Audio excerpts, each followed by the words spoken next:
आज हम बात कर रहे हैं अमेरिका और ईरान के कैसे रिलेशन रहे हैं पास्ट में, उनकी हिस्ट्री क्या है, उस पर बात करते हैं क्योंकि आज ये दोनों युद्ध के कगार पे खड़े हैं। हम सबको जानना होगा कि इसके पीछे बैकग्राउंड में क्या रहा है और क्या हमेशा से ही ऐसे रिलेशन रहे अमेरिका और ईरान के। हमेशा से ऐसे रिलेशन नहीं रहे। अपन चलते हैं, यदि मिड 20th सेंचुरी में जाते हैं अपन, तो अपन देखेंगे कि लास्ट 19th सेंचुरी में या फिर अर्ली 20th सेंचुरी में डीजल और ऑयल की ज़रूरत बहुत ज़्यादा पड़ी। इनका एक्सप्लोरेशन हुआ, इनका डिस्कवरीज हुई, नए इंजन्स की डिस्कवरीज हुई, इसलिए बहुत ज़्यादा मशीनरी में ये सब काम आने लगे, पेट्रोलियम क्रूड। तो ईरान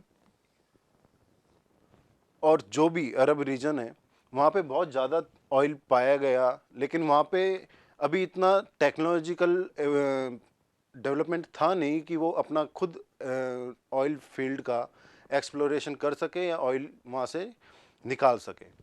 अब इसके लिए क्या किया कि वेस्टर्न जो यूरोपियन कंट्रीज थे और उसके साथ अमेरिका, उन सब ने वर्ल्ड वॉर के बाद उन सबको कैप्टिविटी में रखा। फर्स्ट वर्ल्ड वॉर से ये रेस चालू हो गई थी।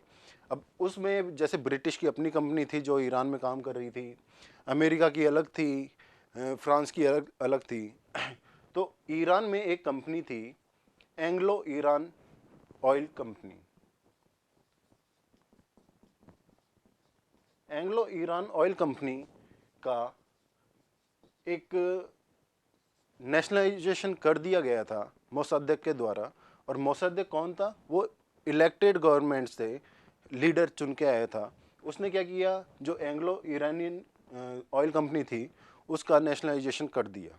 नेशनलाइजेशन के बाद ब्रिटेन ने उसका कोई काउंटर नहीं किया या फिर रिएक्शन नहीं किया।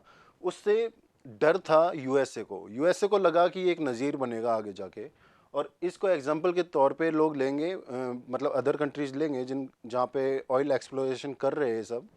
तो उनमें इसको रोकने के लिए कि ऐसी भावना इनमें ना फैल जाए, तो उसको रोकने के लिए उन्होंने 53 में कू करवा दिया और ईरान से जो मोसद्देक था उसका कू करवा के शाह को वापस से वहाँ का किंग बना दिया गया। 79 तक शाह किंग रहा है और 79 के बाद आयतुल्ला खुमैनी ने उसका दोबारा से तख्ता पलट करके और वहाँ पे अपनी सत्ता काबीज़ कर ली। सत्ता काबीज़ करने के बाद ये हुआ कि ईरान और अमेरिका के उसी टाइम से रिलेशन ख़राब हुए। 81 से फर्स्ट सैंक्शन लगाया गया रोनाल्ड रीगन के द्वारा और इसको 95 में फिर से रिन्यू किया। और रिन्यू करने के बाद ये हुआ कि 2006 में, मतलब 2 के 6 में, इसको न्यूक्लियर हाल्ट का जो वो था, न्यूक्लियर एनरिचमेंट का जो हाल्ट करने के लिए कहा था यूएनएससी ने, यूनाइटेड नेशंस की सिक्योरिटी काउंसिल ने, उनका ये रहा कि फिर उन्होंने उसको रोकने के लिए कहा। ईरान ने इस बात से मना किया कि हम न्यूक्लियर एनरिचमेंट कर रहे हैं, तो इस वजह से उस पर सेंक्शंस लगाए गए। ये सिर्फ एक बहाना था।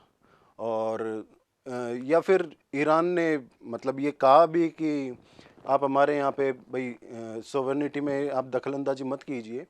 और फाइनली 2015 में बराक ओबामा की गवर्नमेंट में, जब प्रेसिडेंट बराक ओबामा थे, उन्होंने सैंक्शंस लिफ्ट कर लिए थे क्योंकि ईरान इस बात पे राज़ी हो गया कि आप यहाँ आके आप देख सकते हैं और आपकी मेंटरशिप में, आपकी मॉनिटरिंग में ही हम सब न्यूक्लियर प्रोग्राम करेंगे। तो उसके बाद लिफ्ट हो गए थे सैंक्शंस। लेकिन डोनाल्ड ट्रंप फिर आया और उसने दोबारा से सैंक्शन लगाए। और सैंक्शन के बाद यही जो आज चल रहा है, वो दोनों युद्ध के कगार पे खड़े हैं। तो इसका रीज़न यही है, ये 81 से। जबकि एक और फैक्ट है कि ईरान जो था वो अमेरिका की लीडरशिप में जो बना था, सेंटो, कम्युनिज्म को रोकने के लिए जो सेंट्रल पावर्स, ये सेंट्रल ट्रीटी ऑर्गेनाइजेशन बना था, उसका हिस्सा रहा है ईरान, इराक और पाकिस्तान। और इसका मतलब है कि यूएसए का बहुत ही चहेता रहा है ईरान पास्ट में, क्योंकि ये कम्युनिज्म को रोकने के लिए एक उसका सहयोगी रहा है और साथी रहा है। तो इसीलिए बहुत अच्छे संबंध रहे हैं किसी टाइम में। लेकिन वही कू करने के बाद वगैरह वगैरह, ऑयल कंपनीज की वजह से, नेशनलाइजेशन की वजह से आज अमेरिका और ईरान के इतने कड़वे संबंध है या बिटर रिलेशंस है, तो आज वो इस कगार पे खड़े हैं। अब आपको समझ में आ गया होगा कि पास्ट क्या था और प्रेजेंट क्या है। तो कहते हैं एक इंटरनेशनल रिलेशन में एक टर्म है कि कोई भी हमेशा के लिए दोस्त नहीं होता और कोई भी हमेशा के लिए दुश्मन नहीं होता। ये कभी दोस्त रहे, आज ये दुश्मन हो रहे हैं, और कल का कोई पता नहीं, ये बहुत अच्छे दोस्त भी हो सकते हैं, दुश्मन भी हो सकते हैं। Thank you.